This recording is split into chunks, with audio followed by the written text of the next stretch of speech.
Commander Olivia Mitchell stood on the bridge of the U.S. Intrepid, her eyes fixed on the large screen before her. The unknown object had appeared at the edge of their solar system just 3 hours ago. At first, they thought it was a comet or some space debris, but its movement patterns quickly proved otherwise. "Status update?" she asked, her voice steady despite the tension in the room. "Still no response to our signals, Commander," said Communications Officer Peter Ross. "The object continues on its current path toward Mars orbit." Olivia nodded, her mind racing.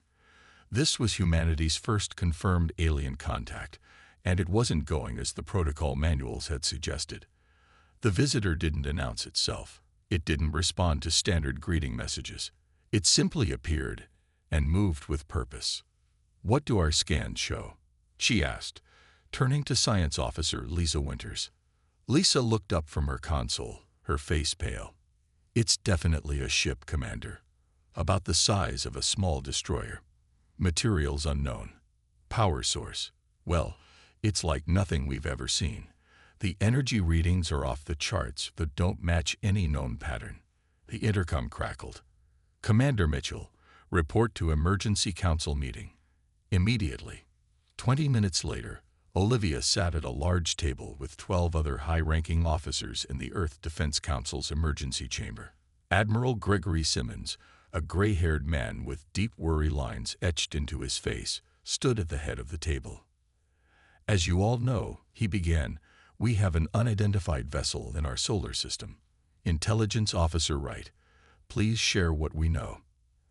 Alan Wright, a thin man with tired eyes, stood up and activated the room's display system. "The vessel entered our system from the direction of Cygnus.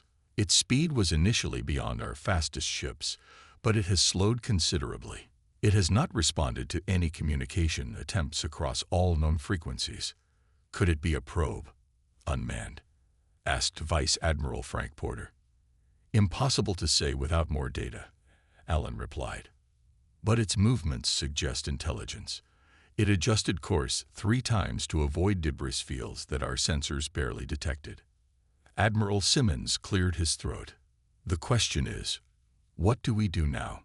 This could be first contact with a peaceful species, or it could be a scout for something worse." "We should scramble the fleet," said General Susan Kelly, her voice firm. "Not as an aggressive move, but as a precaution." Olivia spoke up. "I agree. We have hundreds of ships. Even if their technology is advanced, a show of strength might encourage peaceful dialogue." The debate continued for another 30 minutes before Admiral Simmons raised his hand for silence. "We've decided. The fleet will establish a defensive perimeter while we continue attempts at peaceful contact. Commander Mitchell, your ship will lead the diplomatic approach. Vice Admiral Porter will coordinate the fleet positioning." As the meeting ended, a junior officer burst into the room. "Admiral, the alien vessel has accelerated. It's moved from the outer system to Mars orbit in less than 5 minutes." The room fell silent. Such speeds were impossible with any known technology. A ship moving that fast should have been torn apart, not to mention the crew inside. "That's it," said General Kelly. "This is now a potential threat situation." Admiral Simmons nodded slowly. "Deploy all available ships. Defensive formation Theta 9. If they can move like that, we need every advantage we can get." Olivia felt a chill run through her as she left the room.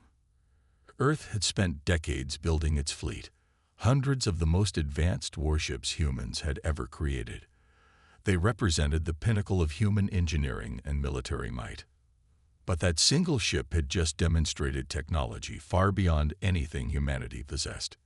"Commander," Admiral Simmons called after her, "be careful out there.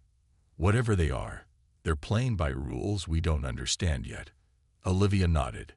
"Yes, sir. Let's hope they're interested in talking before anything else." As she headed back to her ship, emergency alerts sounded throughout the base.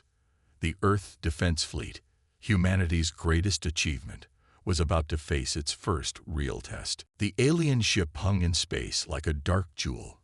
From his position on the bridge of the small diplomatic vessel, Fleet Captain Richard Collins could now see it clearly. The ship was smooth and black, with no visible windows or openings. It reflected no light, seeming to absorb it instead. "Are we broadcasting on all frequencies?" Richard asked, not taking his eyes off the alien craft. "Yes, sir," replied Officer George Wells. Still no response. "But they must know we're here." Richard nodded. His small ship was now just 5 kilometers from the alien vessel. Behind them, spread across a vast distance, Earth's fleet had formed a defensive perimeter. Hundreds of warships, positioned according to Vice Admiral Porter's strategy, ready for anything. "Try again," Richard ordered. "This is Fleet Captain Richard Collins of the United Earth Defense Fleet. We welcome you to our solar system and wish to establish peaceful communication." The silence stretched on until suddenly, their screens flickered.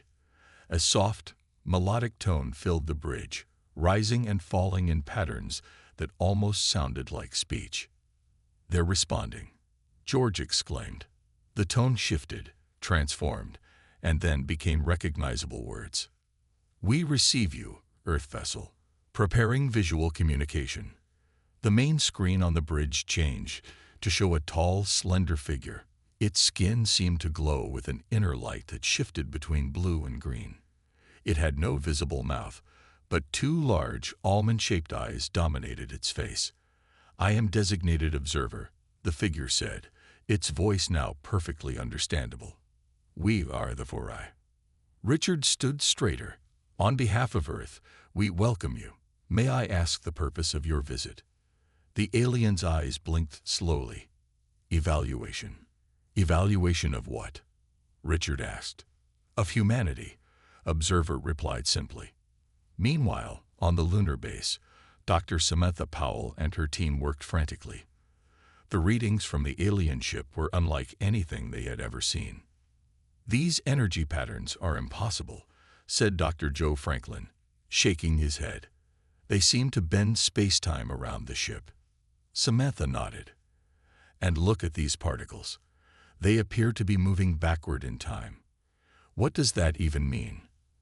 asked researcher Amy Douglas. "I don't know," Samantha admitted, "but I think they can see things before they happen." Back on the diplomatic vessel, Richard was trying to understand the Foray's intentions. "When you say evaluation, what exactly do you mean? What are you evaluating us for?" Observer's head tilted slightly. "Survival." A chill ran through Richard's spine. "Are you threatening us?" "No," Observer replied. "Warning you. Testing you. You must be prepared." "Prepared for what?" Richard pressed. But Observer had turned away, seemingly distracted by something only it could see. When it faced Richard again, its glow had intensified. "Your fleet surrounds us. Many ships, advanced for your kind. You believe this makes you safe?" Richard hesitated. "We mean no hostility. The fleet is merely a precaution." "Yes, wise, but inadequate." Observer moved closer to whatever served as their camera. "Your species must prove itself. Only then can we share what we know." On the U.S. Intrepid, Commander Olivia Mitchell received Richard's transmission with growing concern. "They're testing us?" she asked. "Testing us for what?" Admiral Simmons's face appeared on her screen. "We don't know, but I don't like it. How do we know this isn't just the first step of an invasion?" "If they wanted to attack, sir, I think they could have done so already," Olivia pointed out. "Whatever their technology is, it's far beyond ours." The Admiral nodded grimly. "That's what worries me. Keep your ship at ready status. If this goes wrong, we may need every vessel we have." As night fell on Earth, billions of people looked up at the sky, knowing that something unprecedented was happening above them. News of the alien ship had spread quickly, causing both fear and excitement. In space, the silent standoff continued. One alien vessel, surrounded by hundreds of humanity's finest warships. To any observer, it would seem like an overwhelming force against a lone visitor. But as Dr. Samantha Powell's readings suggested, things were not as they appeared. and the real test was yet to come. Admiral Gregory Simmons paced the command center, his eyes constantly moving between the massive screens showing Earth's fleet positions. The single Vorai ship remained motionless in space, a dark spot surrounded by hundreds of human vessels. "I don't like this waiting," he muttered. "They've been silent for 8 hours now." Vice Admiral Patricia Daniels, Earth's most decorated naval tactician, studied the display carefully. "Their position is strange. If I were them, I wouldn't have stopped there. It's too easily surrounded." "Unless being surrounded is exactly what they want," said Simmons. The main screen flickered suddenly, and Observer's luminescent face appeared. "People of Earth," the alien said, its voice calm and measured, "we have completed our initial assessment." Admiral Simmons straightened. "And what have you found?" "Your species has potential, but potential is not enough. We require demonstration." "Demonstration of what?" Simmons asked, though he already suspected the answer. "Your military capability, your strategic thinking, your ability to adapt." Observer's eyes seemed to glow brighter. "We propose a controlled conflict scenario." The room fell silent. Simmons exchanged glances with Vice Admiral Daniels before responding. "You want us to fight you? One ship against our entire fleet?" "Yes," Observer replied simply. "That seems unbalanced," said Simmons carefully. Observer's head tilted slightly. "Numbers are irrelevant. True strength lies in adaptability and innovation. Do not worry. No actual harm will come to your vessels or crew." "How is that possible?" asked Vice Admiral Daniels. "We will project a simulation field. Your ships will remain physically intact, but our systems will calculate damage and effects. It will feel real to your crews. Ships calculated as destroyed will lose power temporarily." At the lunar base, military engineer Kyle Bennett and his team had been working nonstop to analyze the Vorai technology. "This is impossible," Kyle said, looking at the data. "The energy required to project a field that size would be more than our entire planet produces in a year." Dr. Samantha Powell nodded. "And yet they're offering to do it with one ship. This tells us something important about their capabilities." "That we're completely outmatched?" Kyle asked grimly. "That they operate on principles we don't yet understand," Samantha corrected him. "But principles can be learned." Back at Command Center, Admiral Simmons was conferring with Earth's leadership. "We don't have much choice," he said. "If they wanted to destroy us, they could have done it already. This simulation might give us valuable intelligence about their capabilities." "And if we lose this simulation?" asked the Secretary General. Observer, somehow hearing the question through their closed communication channel, answered, "If you fail to demonstrate adequate strategic ability, we will be forced to remove Earth's potential threat." The room temperature seemed to drop several degrees. "You're threatening our planet?" Simmons asked, his voice hard. "No, preparing it. There are worse things in the void than us." Observer paused. "You have 2 Earth hours to prepare your fleet. Vice Admiral Patricia Daniels will command your forces. Her reputation suggests she is your most innovative tactician." The screen went dark. "How did they know about you?" Simmons asked Daniels. "They must have accessed our networks," she replied, her face grim. "Which means they know all our standard tactics and strategies." "Then we'll need to create new ones," Simmons said. "You have 2 hours to develop a battle plan unlike anything in our books." Vice Admiral Daniels nodded, already deep in thought. "I'll need direct communication with all ship captains, and I want Dr. Powell and Engineer Bennett patched in from Lunar Base." As the command center burst into activity, Daniels stood still for a moment, staring at the display of Earth's fleet, hundreds of the most advanced warships humanity had ever built, arrayed against a single alien vessel. "They're testing us," she murmured. "But why? What are they really looking for?" She had 2 hours to figure it out. 2 hours before humanity faced its greatest challenge. 2 hours before they discovered whether hundreds of ships would be enough against an enemy that already seemed to know their every move. Vice Admiral Patricia Daniels stood on the bridge of the command ship, her face illuminated by the glow of tactical displays. Around her, crew members worked with quiet intensity. The 2-hour preparation window had passed quickly. "All ships report ready, Admiral," said her second-in-command, Captain Drew Morgan. Patricia nodded. "Signal the fleet. Execute pattern Epsilon 7. Across the vast emptiness of space, hundreds of Earth vessels began to move in perfect coordination. They formed a three-dimensional sphere around the lone Vorai ship, then began a complex series of movements designed to close in while maintaining overlapping fields of fire. "The Vorai ship is still not moving," reported Sensor Officer Laura Gonzalez. "They will," Patricia said quietly. "Stay alert." As if on cue, a soft blue light expanded from the alien vessel, quickly growing to encompass all of Earth's fleet. The light passed through the ships harmlessly, but every instrument panel flashed briefly. "Simulation field activated," Observer's voice announced across all channels. "Scenario commencing." The Vorai ship suddenly accelerated, moving in a way that seemed to defy physics. It passed through a gap in Earth's formation that shouldn't have existed. "How did they find that hole?" Patricia demanded. "That was a microgap in our coverage." "Unknown, Admiral," Drew replied. "But they're targeting the Reagan battle group now." Patricia watched as the alien vessel fired what appeared to be pulses of white energy. In the simulation, 5 Earth ships immediately went dark, their systems temporarily shut down to simulate destruction.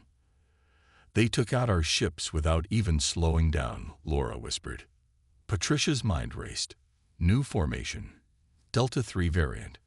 Tell Captain Ben Hoffman to take his group behind Saturn's rings.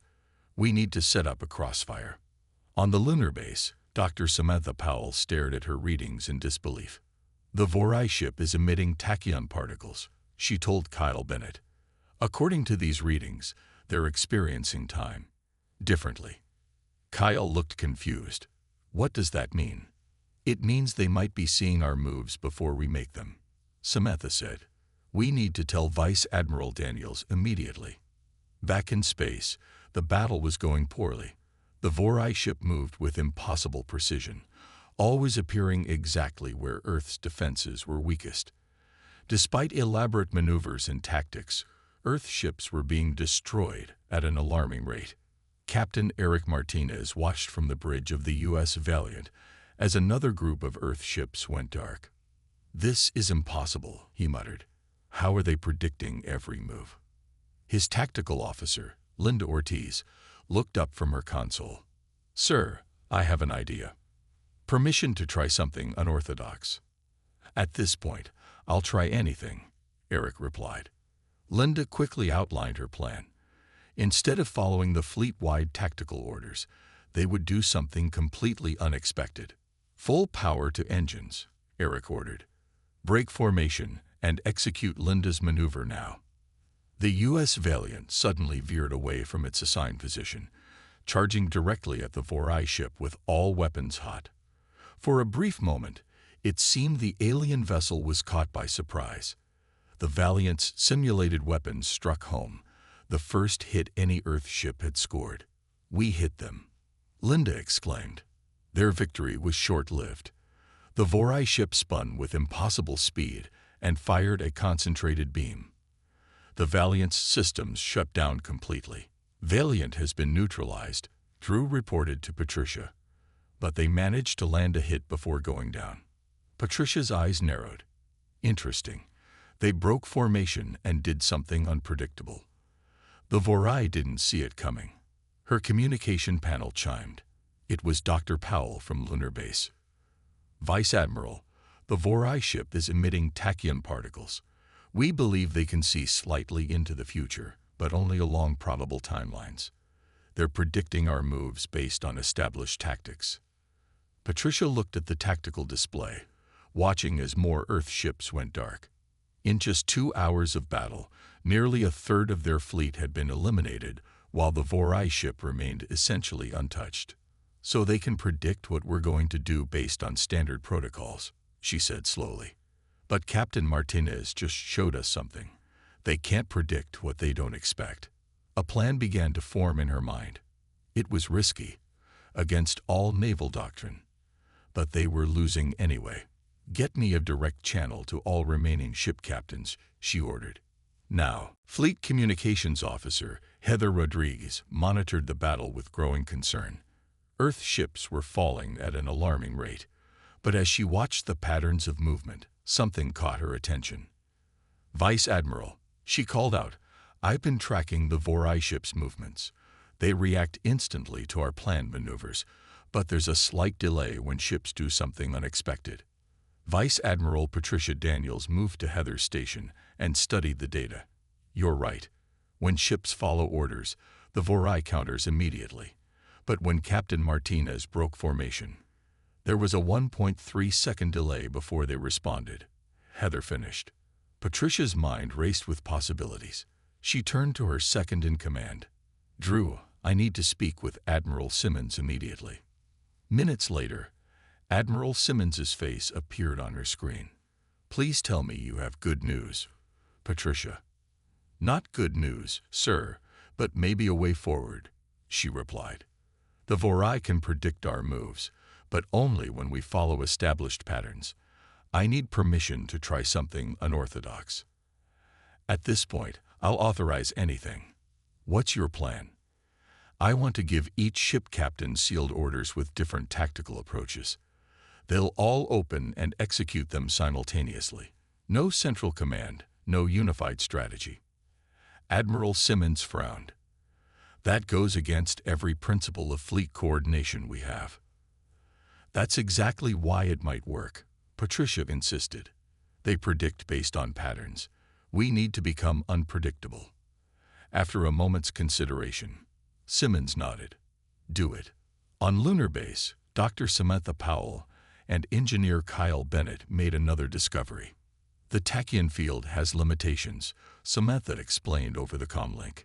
It can only predict based on deterministic decisions, choices made according to established protocols and training.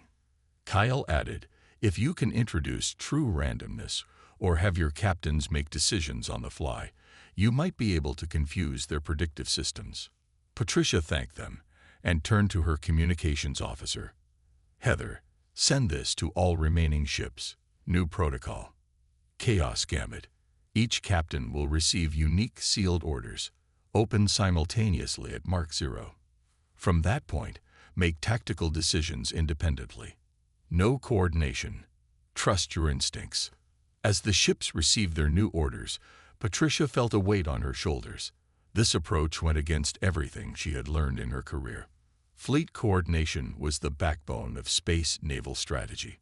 But sometimes, the only way to win was to change the rules. Mark 0 in 10 seconds, announced Drew. Patricia took a deep breath. Send the sealed orders now. Across the fleet, ship captains received and opened their unique instructions. Some were ordered to charge directly at the Vorai ship. Others were to head away at full speed. Some were to power down and drift. Each set of orders was different, unpredictable. At Mark 0, Earth's fleet erupted into apparent chaos. Ships moved in every direction with no discernible pattern. For the first time in the battle, the Vorai ship paused, seemingly uncertain. It's working, exclaimed Heather. They can't predict all these different movements at once. The Vorai ship began to move again, but slower, more cautiously. It targeted a group of Earth vessels, but missed as they scattered in random directions. Captain Neil Boyd of the U.S. Defiant saw an opening and took it. His ship swooped in from below, firing all weapons. The simulated shots connected, causing the Vorai ship to shudder. Defiant reports a direct hit, Drew announced. Around the fleet, other captains followed their unique orders while adding their own personal touches. The Vorai ship, accustomed to facing organized opposition, struggled to counter the seemingly random movements. For the first time since the battle began, Earth ships were scoring hits. The Vorai vessel's perfect defense was breaking down under the assault of unpredictability. Patricia allowed herself a small smile. The Chaos Gambit is working. We're keeping them off balance." As if hearing her words, the Vorai ships suddenly accelerated to an impossible speed, then came to a complete stop. A message from Observer appeared on all screens. "Impressive adaptation, humans. We acknowledge your innovative approach." Patricia felt a moment of hope. Were they conceding? Then Observer added, "Now we shall adapt as well." The Vorai ship began to glow with an intense blue light. Then, to the horror of everyone watching, it split into 7 smaller vessels, each identical in design to the original but reduced in size. "New phase beginning," Observer announced calmly. "Demonstrate your response to changing conditions." Patricia stared at the screen as the 7 Vorai ships moved outward in different directions, each targeting a separate group of Earth vessels. "Send to all ships," she ordered grimly. "Maintain Chaos Gambit protocol." The rules have changed, but our strategy remains the same. But even as she gave the order, she wondered if their moment of advantage had already passed. The 7 Vorai vessels moved with perfect coordination, each one targeting a different section of Earth's fleet. Despite the Chaos Gambit, Earth ships were once again being picked off at an alarming rate. "How are they doing this?" Admiral Simmons demanded, watching from Earth Command as more ships went dark on his display. "They're still predicting our movements somehow." Vice Admiral Patricia Daniels studied the tactical screen intently. The Chaos Gambit had worked briefly, but now the Vorai ships had adapted. They were using their superior speed to isolate portions of the human fleet, cutting them off from support. "It's like they're learning," she murmured, "evolving their tactics in real time." On the U.S. Reliant, Lieutenant Commander Daniel Foster watched as another Earth vessel was neutralized nearby. Foster had a background in game theory and pattern recognition, skills that had earned him respect despite his young age. "Captain William Reeves," Foster said urgently, "I've been analyzing the Vorai movements. The 7 ships are working together, but each one has a distinct pattern. They're not a single mind anymore." Captain Reeves looked skeptical. "How does that help us?" "Because separate patterns can be confused," Foster explained quickly. "If we can identify each Vorai ship's unique approach, we might be able to create false patterns that will trap them." Back at command, Patricia received Foster's analysis. It aligned with what she was seeing. Each Vorai vessel had its own tactical signature, though they functioned together as a coordinated force. "So we need to create deliberate patterns for them to detect, then break those patterns in ways they won't expect," she said thoughtfully. Foster's voice came through the comm. "Exactly, Admiral. But it would require sacrificing ships deliberately, sending crews into simulated destruction to establish the false patterns." Patricia felt a weight settle in her stomach. Even in a simulation, asking crews to deliberately fly into destruction went against everything she believed. But they were losing anyway. "Admiral Simmons, did you hear Lieutenant Commander Foster's suggestion?" she asked. "I did," Simmons replied grimly. "And as much as I hate it, I'm authorizing the approach. We're down to 62% of our fleet already." Patricia nodded, then addressed the fleet. "New orders. Implementing Strategy Foxtrot 9. Selected vessels will receive specific movement patterns. You must follow them exactly, even if it appears to lead you into danger." As the new orders went out, certain ships began to move in deliberate, predictable patterns. The Vorai vessels quickly noticed and moved to intercept. Just as Foster had predicted, each Vorai ship focused on the pattern that most closely matched its own tactical signature. On Lunar Base, Dr. Samantha Powell monitored the battle with growing concern. "The Vorai ships are taking the bait," she told Kyle Bennett. "But at what cost?" "War always has a cost," Kyle replied solemnly. "Even simulated ones." In space, the first phase of Foster's plan was working. Earth ships moved in carefully designed patterns, drawing the Vorai vessels into specific positions. Then, at Patricia's signal, they broke those patterns in precisely calculated ways. For a moment, it seemed to work. 3 Vorai ships were caught in crossfires, taking simulated damage from multiple directions. but the other four quickly adapted, changing their approach to counter the human strategy. "They're learning too fast," Foster reported, frustration evident in his voice. They recognized the trap after just one iteration. Patricia watched as more Earth ships went dark. Despite their best efforts, they were still losing. The remaining Vorai ships became even more aggressive, as if sensing victory. Observer's voice suddenly came through all channels. "Your species continues to demonstrate interesting adaptations. This is valuable data." Data. Patricia couldn't keep the anger from her voice. "Is that all this is to you? An experiment?" "All evaluation requires data," Observer replied calmly. "Your Lieutenant Commander Foster's approach shows promise, but remains too constrained by conventional thinking." Patricia exchanged a glance with Admiral Simmons. How did the Vorai know Foster by name? How much access did they have to Earth's systems and communications? "We need to go further outside conventional thinking," Foster said, his voice quiet but determined. "I have another idea, but it's even more radical than the last." With less than half their fleet still operational, Patricia knew they had nothing to lose. "I'm listening, Lieutenant Commander," she said. At this point, radical might be our only hope. Lieutenant Commander Daniel Foster's plan was bold, perhaps crazy. But with less than half of Earth's fleet still operational, crazy was all they had left. "The Vorai ships are still coordinating," Foster explained. "When they split apart, they maintained a connection. I believe they'll need to recombine at some point." Vice Admiral Patricia Daniels leaned forward. "And when they do, that moment of recombination might be their only vulnerability," Foster replied. "We need to force them to rejoin, then hit them when they do." On Earth, Admiral Simmons listened to the plan with a grim expression. "And how do we force 7 superior ships to recombine?" "By presenting a threat they can't handle while separated," Foster said. "We need to appear more dangerous than we actually are." The plan came together quickly. Colonel Natalie Clark would lead a group of 40 ships on what looked like a suicide run. Their true purpose wasn't to attack, but to mask the approach of Captain Frank Hudson's stealth squadron. "This is Colonel Clark." Natalie's voice came through the comm as her ships prepared to move. "All vessels in Strike Group Alpha, confirm readiness." One by one, her ships responded. Many had already taken damage in the simulation, but their systems were still operational enough for this final gambit. "Strike Group Alpha, execute maneuver Phoenix Rising," she ordered. 40 Earth ships suddenly broke away from defensive positions and charged directly at the 7 Vorai vessels.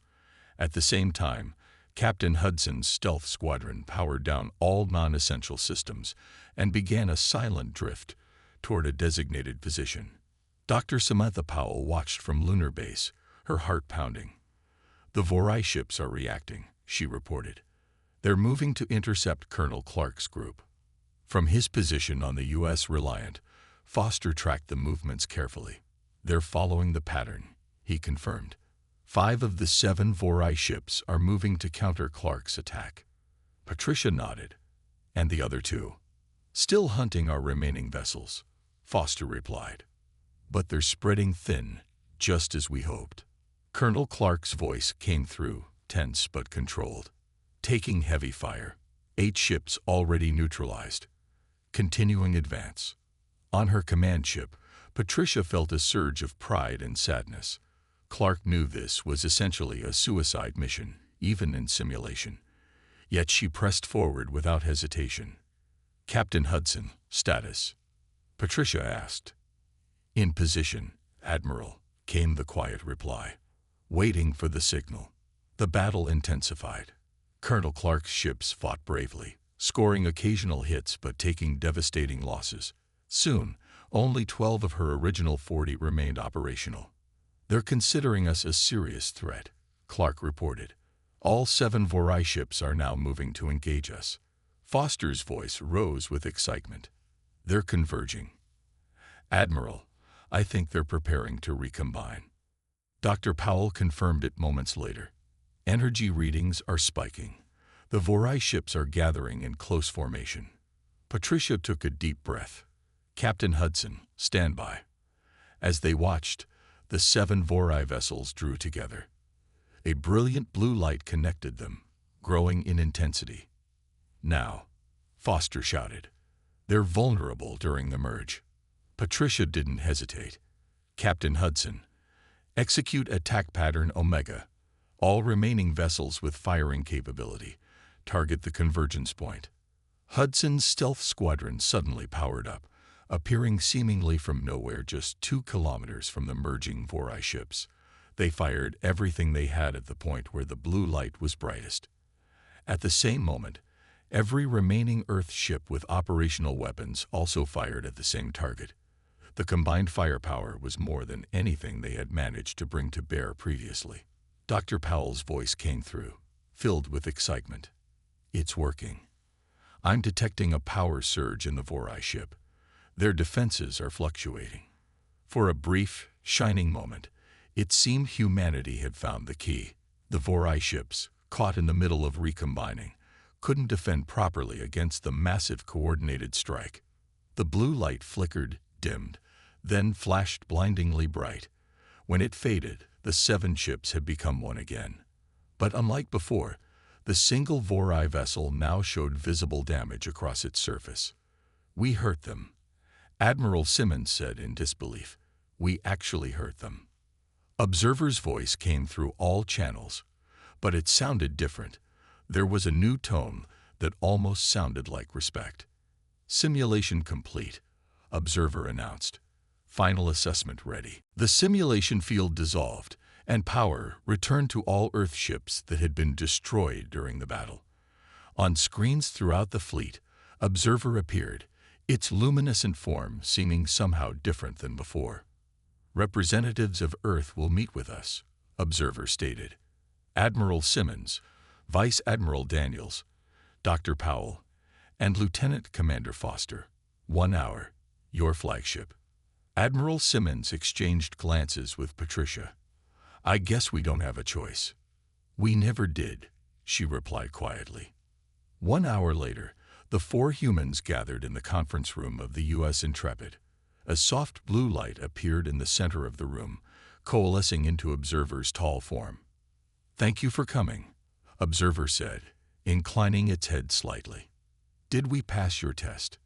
Admiral Simmons asked directly. Yes, Observer replied, though not in the way you might think. Observer's form shifted, and a holographic display appeared, showing the battle they had just fought. You lost 87% of your fleet in the simulation. By conventional standards, this was a crushing defeat. Then why are you here? Patricia asked. Why tell us we passed? Observer's eyes seemed to glow more intensely. Because what we sought was not your ability to win, but your ability to adapt, to think beyond your limitations, to sacrifice when necessary, and to find patterns where others see only chaos. Dr. Powell leaned forward. You're not conquerors, are you? No, Observer confirmed. We are refugees. The holographic display changed to show a distant star system being systematically destroyed by massive ships, unlike anything they had seen before. Our civilization was once vast, Observer explained, spanning thousands of worlds across multiple star systems. Then the Devourers found us. The Devourers? Foster asked. That is what we call them. They seek out and destroy any species showing signs of advanced space travel. They detected our signals, just as they have now detected yours. They destroyed our worlds one by one, until only a handful of us remained. A heavy silence fell over the room. You're saying these Devourers are coming here? To Earth? Admiral Simmons finally asked. Yes, your radio signals have been broadcasting for nearly a century. They know you exist. They will come. We estimate 5 of your years before they arrive. Patricia shook her head in disbelief. And what was this test about? Why make us fight you? For the past 50 years, we have searched for species with the potential to help fight the Devourers. Many have failed our test. They either surrender too easily or follow predictable strategies that the Devourers would counter instantly. Observer turned to Foster. But you adapted. You recognized patterns. You created strategies the Devourers would not expect. Your Lieutenant Commander Foster saw what even your most experienced admirals missed. Foster looked down, uncomfortable with the praise. You allowed your ships to be sacrificed, Observer continued, not out of desperation, but as part of a carefully crafted deception. The Devourers would not expect this level of sacrifice for strategic advantage. Observer's form grew brighter. Most importantly, you found our one weakness during recombination. No other species has managed that during our simulations. So this was never about whether we could beat one Vorai ship with our hundreds, Admiral Simmons said slowly. No. It was about whether you could demonstrate the innovative thinking needed to help fight a much greater threat. Whether you could find patterns and weaknesses in an overwhelming enemy. Observer paused. Whether you were worth saving. And we are? Dr. Powell asked. Yes, we offer an alliance. Technology beyond your current understanding. Knowledge of the Devourer's weaknesses. A chance for both our peoples to survive. Admiral Simmons looked at each of his companions before responding. We can't make this decision alone. We need to consult with Earth's leadership. Of course, Observer agreed. But know this, what you learned today, that unpredictability, sacrifice, and perception can overcome superior technology and numbers, will be essential in the war to come. Observer's form began to fade. We had one ship, you had hundreds, and you still lost. But in that loss, you showed us something the Devourers have never understood. That true strength lies not in numbers or technology, but in the ability to adapt, to see patterns, and to transform apparent defeat into the seeds of ultimate victory. As Observer disappeared, the four humans sat in silence, the weight of what they had learned settling over them. So, Foster finally said, we have 5 years to prepare for an enemy that destroyed an entire civilization more advanced than ours. Admiral Simmons nodded grimly. Yes, and our only allies are the last survivors of that civilization. Then we'd better get to work, Patricia said, rising to her feet. We have a lot to learn about fighting impossible odds.